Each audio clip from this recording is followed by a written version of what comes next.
Welcome to Babblecom 5. This is episode 7 of season 2 of Babylon 5, Soulmates. Veer tries to welcome one of Londo's 3 wives on board. She's small and feisty, and apparently the only one present, so Garibaldi watches with amusement as Veer trails after her. Then he notices a guy called Stoner being remonstrated with by another passenger. The passenger suddenly quietens down and appears to have forgotten what the issue was. This sets Garibaldi's spidey sense twitching, and he tells Sheridan the guy is no one special, and yet something's niggling him about him. And on top of that, it turns out Miss Winters knows him in the most unpleasant sense. She was married to him. Spot the episode's theme. And whilst Londo is making friends at the bar with free drinks, Veer, already outgunned by Timov, is suddenly outnumbered as well by the arrival of a second wife. The wives enjoy a little light verbal sparring, with Timov wishing she had a real sword to supplement her verbal fencing with. Sheridan tries to build bridges with Talia, but it's not immediately apparent if she wants to talk.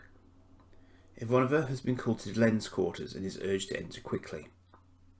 This is a delightful scene, where it turns out that Delen's new hair has been subjected to some sort of heavy-duty Minbari exfoliator, which has basically turned it to straw. Delen simply does not understand why it has become a bird's nest, and has called in Ivanova to help, rather delightfully because she trusts her. What's also funny is that Delen is genuinely indignant and shouty at her position, as this was clearly not what she had in mind when she underwent her transformation to bridge the 2 races. Ivanova tells CNC she's going to be a while, and takes the proffered hairbrush to try and bring order to chaos. So Talia is talking to Sheridan, as it turns out. Stoner was a sort of mentor to Talia as she was training. They were interested in each other, and then they were deemed genetically compatible and married with a view to having bouncing telepathic babies.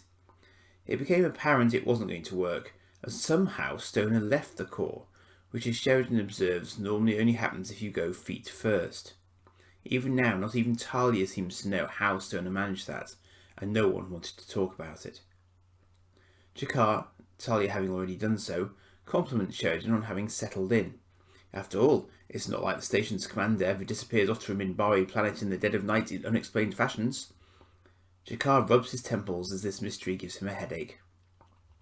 Sheridan begins to grasp the undertone as Malari appears to do the same thing in a remarkably joyous fashion, complimenting Jakar on his health as he bounces through. Jakar starts rubbing his temples again. In Londo's quarters, Daguerre and Timov are facing off again, with Veer caught in the middle. Marielle is apparently missing the last of the triumvirate. After Londo finally puts in an appearance, it turns out it's the 30th anniversary of his ascension. Not sure to what, adulthood possibly, or the royal court? And the Emperor has sent him a card, suggesting his standing at court is good. Daguerre's affectionate manner suggests she knew this, whilst Timov couldn't care less about social climbing. And it turns out a card isn't the Emperor's only gift. He's granted Londo a divorce of 2 of his wives. He has to keep one for state occasions.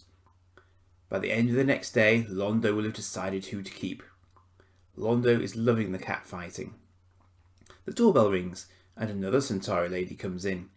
Hang on, is that Lydira? It's her background music, but it isn't her. Garibaldi interrupts the business transaction Mr. Stoner is trying to conduct, hoping he's dealing in stolen goods, but it turns out he isn't. Their dislike for one another is a shining beacon to all around.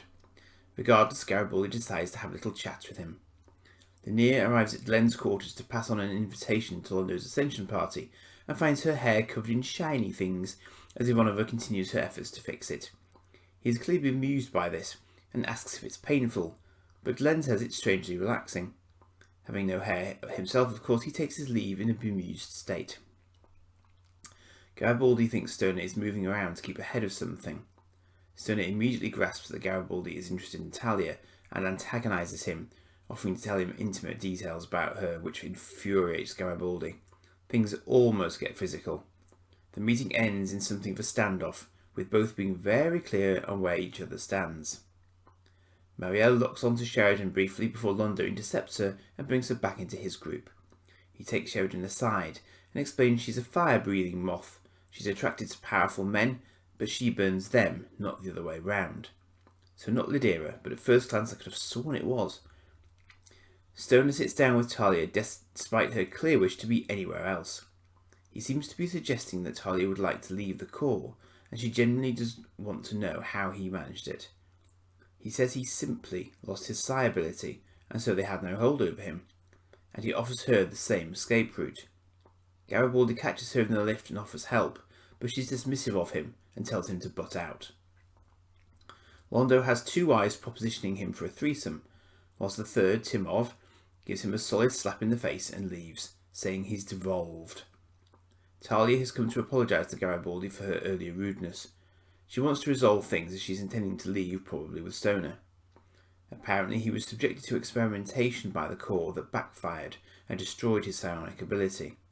Talia hopes he can do the same for her, so she can leave the Corps, which she talks about in quite negative terms, which isn't her style. We see Marielle purchase the Centauri artifact Stoner sold earlier. Ivanova briefs Sheridan on various matters and notes that attendees to Londo's naturally low-key party must go barefoot, which of course explains why Jakar leaves his boots on. Londo takes no offence, causing Jakar to start rubbing his temples again to Londo's amusement. Delenn says that Garibaldi appears to be what her people call soul-sick, and he explains that that's pretty much spot on, given the state of his off-off relationship with Talia. Delenn believes certain souls travel together, and this might be an opportunity for Garibaldi to collect a relationship that went wrong before. He's decidedly dubious, naturally. Londo receives various gifts in front of his huge portrait at his party, but the Centauri artifact shoots two darts at his head as he examines it, prompting a medical emergency. Londo's metabolism is a runaway.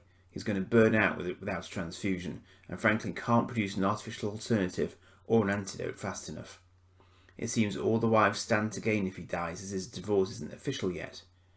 Garibaldi has pulled Stoner in, and says he's handled the statue many times with no ill effect. It turns out, however, it was dug up from an abandoned Centauri colony, abandoned because the Narn had forced them out, undoubtedly leaving many booby traps rigged to hurt Centauri. So Jakar may know something. Stoner appears far too cool, and Sheridan wants to know why. It turns out Timov is actually a blood match for Londo, so she can be a blood donor. She'd just been thinking about whether she really wanted to help save him after 20 years of marriage. Franklin is delighted and happily agrees to not disclose her as the donor. She says the false gratitude would be terribly awkward. She just doesn't want to win this way.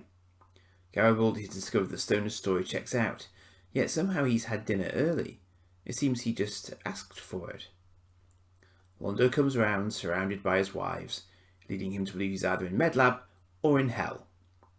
Whilst his other two wives wax lyrical over his recovery, Timov says not a word until challenged on having nothing to say. As Londo observes they're all nightmares, Franklin tells him to stick it, which Londo found strange, as he didn't know he was married to Franklin as well. Talia is meeting with Stoner again, but she seems to be more anti-him now than before, not wanting her talent stripped away. However, his tone switches from persuasion to command, and he tells her she wants to come, and she suddenly agrees, while he tells Lou Welsh to arrange transport for them, which he agrees to. He leaves the cell, and is promptly decked by Garibaldi before he can open his mouth again. Trap successfully sprung. It turns out Jakar's clock that Marielle arranged for Londo's accident.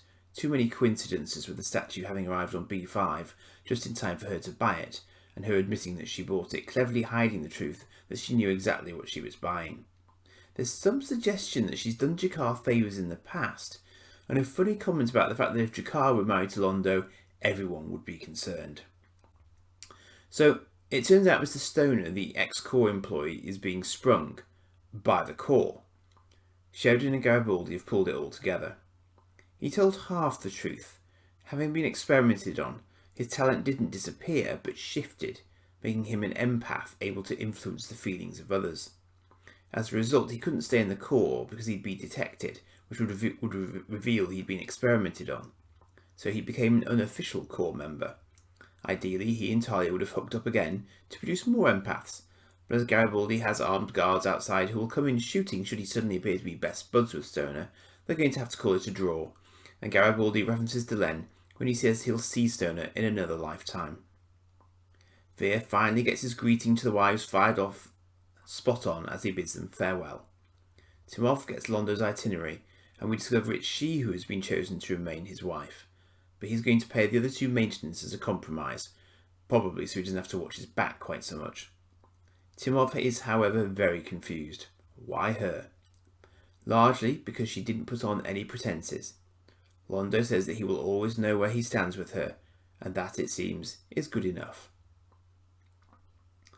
The last words go to Delenn and Ivanova, or Susan, as Delenn now calls her, as Delenn asks her a new question about these cramps that she's been getting. Oh boy. So, let me start with the last thing first. My thought process on this one is that we have zero knowledge of how Minbari normally reproduce. And logically, if they normally got cramps, Delenn wouldn't be asking Susan about them. So this clearly indicates that her transformation towards human biology is actually quite complete. What's played for comedy with Susan's reaction is actually indicative of the level of change Delenn's put herself through, which perhaps she didn't have foreknowledge of, otherwise she would probably have done more research on human physiology. So she really does seem to have committed to it out of faith in the Vorlons and prophecy. Hadn't really had that thought process before, but I think it does say a lot about her. This episode was written by Peter David, who I know of as a writer of some of the really good Star Trek novels, and the characters of the wives are terrific in this. It's a cleverly titled episode, given Delenn and Garibaldi's conversation about clusters of souls moving through time together, and given that the relationships here are not anything to do with people being soulmates in the traditional sense. In fact, it's a cautionary tale about arranged marriages, when all is said and done, in a typically B5 fashion, which calls out to the Narn-Centauri conflict and Psychor, woven into that central theme in the process, with the artifact pulling both plot threads together. I don't think the meaning of the term ascension is established in the episode. I'm assuming it's perhaps when a Centauri is old enough to enter the royal court, or something similar, otherwise why would the Emperor send his regards? Nice little detail having the partygoers attend barefoot. Not really sure what that's intended to signify, unless it's symbolic of letting things hang loose for the night. Clearly of cultural significance too, given that it was a serious slur by Jakar to keep his boots on.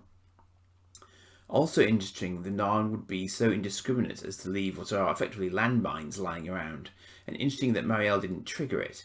Either it's key to male Centauri, or Jakar had perhaps given her the inside track on how to avoid setting it off. I think the resolution to the wives plotline was certainly interesting, where ironically the one that makes no secret of her dissatisfaction gets to keep her position and privileges. It also demonstrated a certain depth to Londo as well, that he couldn't be led astray by bedroom antics or youth. We also see more of Talia's backstory here, and as with Ironheart, the Corps' ongoing willingness to mess with the Psi talent to try and create something new and stronger. Garibaldi is clearly very attached to her, and although they have their occasional moments, it's still not quite clear whether she'd ever really consider a relationship with a normal. I think he's really just hoping that his White Knight actions will win her over, bless him. Some other nice moments, Sheridan bouncing off Garibaldi quite nicely with the frequent references to him having settled in. Lanier's bemusements at the treatment of Delenn's hair by Susan, Jakar's headaches, the interaction of the wives as between themselves, and with poor old Veer in the way too. With the exception of Natoth and Kosh, this episode is quite unusual with having quite so many of the main characters in the mix at once, and I don't think we've seen that for a little while, so it's nice to catch up. Jakar's makeup seemed particularly slick too, maybe that even had a hand in Londo's comments about how he was looking. So, I definitely enjoyed this episode, lots of things in place, and really funny moments and dry wit, and no wonder so many of us Brits appreciated the humour of the show perhaps. I think these episodes are a really important part of the soul of the series itself, showing that science fiction can be humorous without trying too hard, and demonstrating that humanity is not alone in having relationship problems, while simultaneously reminding us of the harder plot lines that are always in the background. That really isn't an easy thing to do in 40 minutes, and yet this episode pulls it off without it feeling clunky. This would be an interesting episode to use as an in to the series for someone who isn't into sci-fi. See how it goes. Catch you on the next one.